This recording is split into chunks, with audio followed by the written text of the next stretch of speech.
नमस्कार. नमस्कार नमस्कार. दर्शक हो, मी राजेंद्र गरत, उपसंपादक दैनिक आपलं नवे शहर. आज आमच्या स्टुडिओत नोव्हेंबेकर अभिनेता सुनील रमेश पगार याला आम्ही पाचारण केलेलं आहे त्याची अभिनयविषयक वाटचाल जाणून घेण्यासाठी. सुनील पगार मूळचा नाशिकचा पांगरी या गावचा. गेली अनेक वर्ष त्याचं वास्तव्य नोव्हेंबीत आहे, ऐरोली येथे. मोहिनी आर्ट अकादमी ही रवी वाडकर संचालित संस्था, येथून त्याने त्याच्या अभिनय कलेला सुरुवात केली आणि स्वराज्य रक्षक संभाजी, स्वराज्य जननी, जिजामाता, मी संसार माझा, रेखिते, दामिनी अशा अनेक नामांकित मालिकांमधून त्याने छोट्या मोठ्या भूमिका साकारल्या आहेत. व्हिक्ट्री विजन ही नोव्हेंबेकर कलावंतांना त्यांच्या अभिनयाला वाव देण्यासाठी त्याने संस्था चालवली आहे. त्याच्यामार्फत त्याने अनेक नोव्हेंबेकर कलावंतांना कामाची संधी दिलेली आहे. अशा या सुनीलचं मी आमच्या या स्टुडिओमध्ये हार्दिक स्वागत करतो. नमस्कार. नमस्कार. मी सर्वप्रथम नवे शहर वृत्तपत्र, त्यासोबत या वृत्तपत्राचे संपादक, संचालक आणि नवे शहरचे उपसंपादक सन्माननीय राजेंद्र गरत सर यांचा आभार मानतो की त्यांनी आज मला या ठिकाणी बोलवलेलं आहे आणि माझा जीवन प्रवास थोडक्यात उलगडण्याचा एक छोटासा प्रयत्न ते करतात आणि मलाही खूप आनंद होतो, कारण की माझ्या आयुष्यातला पहिला असा हा क्षण आहे. त्यासाठी मी खरंच सर तुमचे आभार मानतो. धन्यवाद. सुनील, मला पहिलाच प्रश्न विचारायला आवडेल की तुझ्यामध्ये अभिनय आहे हे कधीतरी तुझ्या लक्षात आलं असेल, तर ते त्यासाठी कोण कारणीभूत ठरलं? मुळात शाळेमध्ये असताना जास्त नाटक करणे किंवा अभिनय करणे ह्या गोष्टी कधी झाल्या नाही, कारण की शाळेमध्ये असताना ह्या गोष्टींची माहितीच नव्हती. परंतु कसं झालं की माझे मोठे बंधू हे काही काळ एकांकिका वगैरे करायचे, जे रवी वाडकर सरांसोबत त्यांनी एकांकिका वगैरे केलेल्या आहेत. तर ते काम करत असताना त्यांच्या एकांकिका पाहायचो, त्यासोबत ते मिमिक्री करायचे. तर ते मिमिक्री मी स्वतः करण्याचा प्रयत्न करायचो. मग त्याच्यामध्ये दादा कोंडकेंचा आवाज काढ, नीरू फुले यांचा आवाज काढ, अशा दिग्गज कलाकारांचे आवाज काढायची सुरुवात झाली. त्यामुळे एक म्हणतात ना की मनाला असं वाटायला लागलं अरे मी वेगळं काहीतरी करतोय. आणि त्यानंतर मग खरी सुरुवात जी झाली ती आमच्या सेक्टर 4 मधल्या श्री साईनाथ मित्र मंडळ या मंडळाच्या सांस्कृतिक कार्यक्रमांमध्ये, दिवाळीमध्ये जे कार्यक्रम होतात त्या कार्यक्रमांमध्ये आम्ही उत्स्फूर्त सहभाग घ्यायचो. तिथे डान्स करायचो, एखादं नाटक सादर करायचो आणि तिथून खऱ्या अर्थानं या नाट्य प्रवासाला किंवा अभिनय प्रवासाला सुरुवात झाली. मग पहिली चांगली मोठी संधी किंवा मालिकेत शिरकाव कधी झाला? खरं तर 2012च्या दरम्यान मी हा विचार केलेला की आता ह्या इंडस्ट्रीतून आपण माघार घ्यावी, रामराम करावा इंडस्ट्रीला. आणि त्याच दरम्यान भूपेश रायकर म्हणून माझा एक मित्र आहे, जो संकलन क्षेत्रांमध्ये काम करतो आज मालिकांसाठी. आणि त्याने माझं नाव सजेस्ट केलं सुप्रिया ताईला. सुप्रिया कुलकर्णी यांना सांगितलं की हा एक आर्टिस्ट आहे, त्यांना एका दिवसाचं काम करणारा आर्टिस्ट पाहिजे होता, जो टॅक्सी ड्रायव्हर आहे. आणि झी युवाची ती मालिका होती लव लग्न लोचा, त्यामध्ये मी पहिली एक छोटीशी भूमिका केली. त्यांना माझं ते काम आवडलं. त्यानंतर सुप्रिया कुलकर्णी ताईंनी पुन्हा मला कॉल केला की प्रेम हे नावाची सिरियल आहे झी युवाची, त्यामध्ये एक वॉचमनचं कॅरेक्टर, ते करशील का? तर तेव्हाही होकार दिला, तेही काम त्यांना आवडलं. आणि त्यानंतर सोनी मराठी वाहिनी येत होती आणि त्यांच्याच प्रोडक्शनचं एक नवीन प्रोजेक्ट मार्केटमध्ये येत होता, हृदयात वाजे समथिंग. तर ताईने मला सांगितलं की इथून पुढे तू काय करतोयस, तुझे काही प्रोजेक्ट चालू आहेत का? आणि माझ्याकडे तर काही नव्हतंच. तर मी ताईला बोललो सध्या तरी काही नाही आहे. ताईने मला बोलून घेतलं की तू मीरा रोडला क्लासिक स्टुडिओला ये. आणि मी तिथं गेल्यानंतर तिने मला कॉस्ट्युम वेअर कर आणि लुक टेस्ट कर असं सांगितलं. आणि तिने मला तासाभरात सांगितलं की सुनील, आपला नवीन असा शो येतो, त्यामध्ये मॉन्टी नावाचं जे कॅरेक्टर आहे ते तू करतो आहे, ज्यामध्ये सुनील तावडे हे आमदार दाखवले आणि त्यांच्या पीएचा रोल म्हणजे त्यांच्याच बायकोचा हा भाऊ. तर अशी सुरुवात झाली आणि त्याच्यानंतर ती मालिका बंद झाली. त्याच्या 4 दिवसानंतर आमचे जे शेड्युलर ईपी होते तांदळे सर, तर वासुदेव तांदळे सरांनी मला फोन केला की सुनील, जगदंब क्रिएशनची झी मराठीवरची स्वराज्य रक्षक संभाजी ही मालिका सुरू आहे, त्यामध्ये एक भूमिका आहे, 3-4 दिवसाचं काम करशील का? मी होकार दिला, कारण काम नव्हतं. जे मिळेल ते करावं आणि पुढे जावं हा मनामध्ये प्रश्न होता की, आणि त्या अनुषंगाने जे मिळेल ते करायचं हे मनात ठेवून मी तेही काम केलं. आणि ते काम माझं इतकं सुंदर झालं. त्याचे दिग्दर्शक असतील कार्तिक केंडे सर, त्याचे क्रिएटिव्ह हेड असतील सचिन गद्रे सर, स्वतः डॉक्टर अमोल कोल्हे सर, या सर्वांनी सपोर्ट केला, सोबतचे सर्व टीम. आणि या कामानंतर मग थोडंसं आत्मविश्वास वाढला की आपण काहीतरी चांगलं करू शकतो आणि चांगलं करायचंय. आणि अशा पद्धतीने ही मोठी संधी म्हणाल तर ही मिळाली मला. तू केदार शिंदे दिग्दर्शित लोच्या झालारेचे सुमारे 100हून अधिक प्रयोग केलेस आदिमानवाच्या भूमिकेचे. आणि मग त्या अनुषंगाने इतरही कामं तुला मिळत गेली असेल. त्या निमित्ताने वेगवेगळ्या ज्येष्ठ कलावंतांसोबत वावरण्याची संधी मिळते. कसे वागवतात ते ज्येष्ठ कलाकार कनिष्ठ कलाकारांना? समोरचा आपल्याला कसा वागवतो त्यापेक्षा आपण इतरांशी कसं वागावं हे खूप महत्वाचं आहे.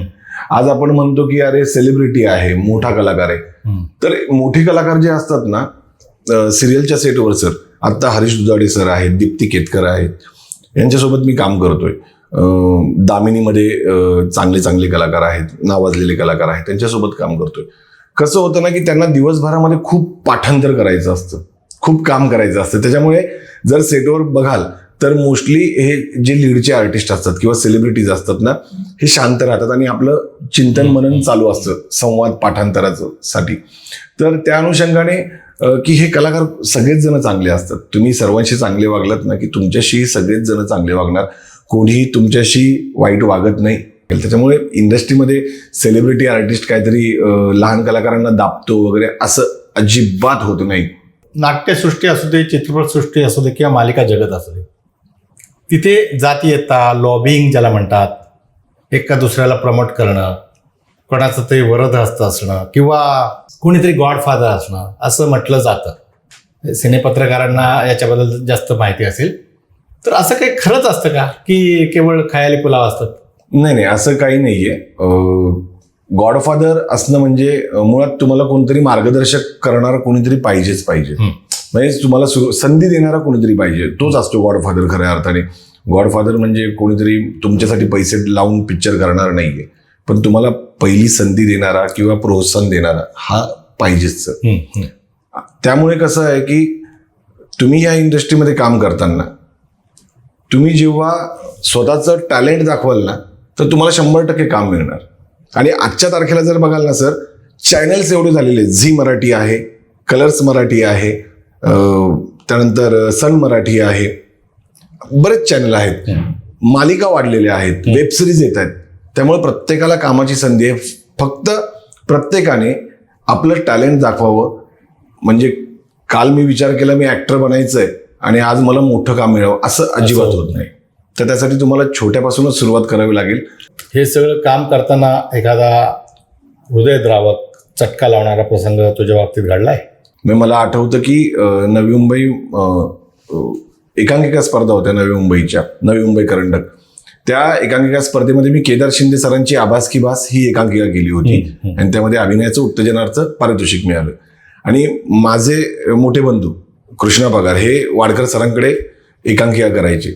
तर मी त्यांना बघितल्यावर तिथे जाऊन त्यांना बोललो, सर मला पण एकांकिकेमध्ये काम करायचं, तर मला संधी द्याल का? तर त्यांनी फक्त हात ठेवला आणि मला बोलली ये. ही एक महत्वाची गोष्ट की जे आपल्याला वाटलं की बाबा आपल्याला कोणतरी देतंय ना, आता त्याचं काहीतरी चीज करावं. बरोबर. या सगळ्या वाटचालीमध्ये तुझ्या वाट्याला बरेचसे पुरस्कारही आलेले आहेत. कोणता पुरस्कार मानाचा आणि महत्वाचा वाटतो? पुरस्कार तर सगळेच चांगले असतात, सगळेच प्रेरणादायी असतात, पण त्यातल्या त्यात जेव्हा प्रेक्षक एखादा भेटतो किंवा तुमच्यासारखे मान्यवर जेव्हा आमच्या कामाचं कौतुक करतात, हाही एक प्रकारे पुरस्कार आहे. म्हणजे पुरस्कार व्यासपीठावर जाऊन स्वीकारला हा पुरस्कार आहे असं मी म्हणत नाही. तर एखादं काम तुम्ही केलं, आता मी सिरियल ज्या करतो तर मला गावावरून कधीतरी एक फोटो येतो, टीव्हीचा फोटो काढून पाठवतात, अरे तुला पाहिलं, हा एक पुरस्कारच आहे. बरोबर आहे. तू विक्ट्री विजन संस्था स्थापन केलीस आणि त्या माध्यमातून स्थानिक नवीन कलावंतांना जेवढं पुढे नेता येईल याचा प्रयत्न केलायस. तर या विक्ट्री विजनच्या माध्यमातून मी जर विचारलं की साधारण आता इतक्या वर्षामध्ये किती मुलींना मालिका किंवा नाटक किंवा चित्रपटांपर्यंत पोहोचता आलं, तर काय सांगशील? नक्कीच सर, म्हणजे मला आनंद होतो की विक्ट्री विजन जी संस्था आम्ही स्थापन केलेली ना, एक किस्सा घडला होता सर.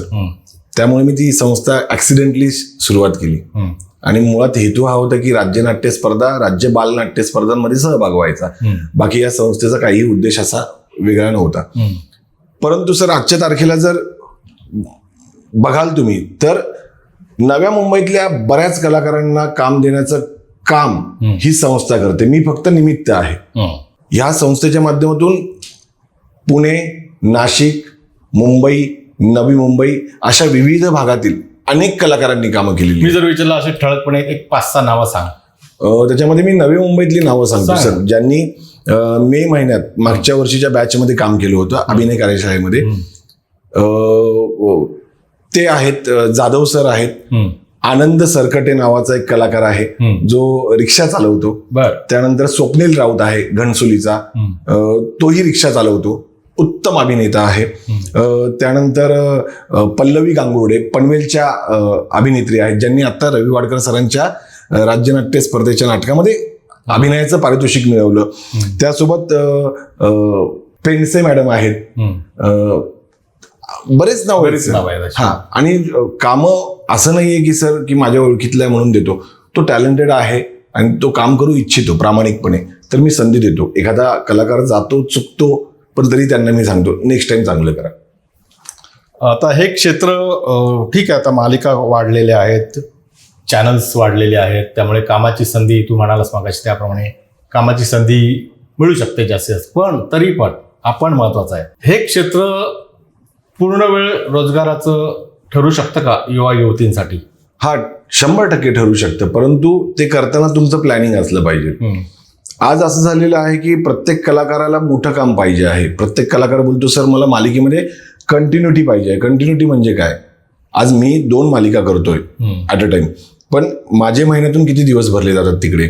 तर एका सिरियलसाठी माझे 5-6 दिवस जातात आणि एका सिरियलसाठी 3-4 दिवस. हा रेशो जो आहे तो कमी जास्त होत राहतो. त्यामुळे तुम्ही हे करत असताना फक्त अभिनयावरती कॉन्सन्ट्रेट करू नका. अभिनया व्यतिरिक्त डबिंग हे क्षेत्र आहे सर. या क्षेत्रामध्ये खूप चांगला पैसा आहे. म्हणजे अभिनय करता करता तुम्ही तेही करू शकता सोबतीला. त्यासोबत तुम्ही नाटक करू शकता त्या सोबतीला. नवी मुंबई महानगरपालिका तुझ्यासारख्या कलावंतांना आणि तुला कसं वागवते, कशी वागणूक मिळते पालिकेकडून, असं जर विचारलं तर काय सांगशील?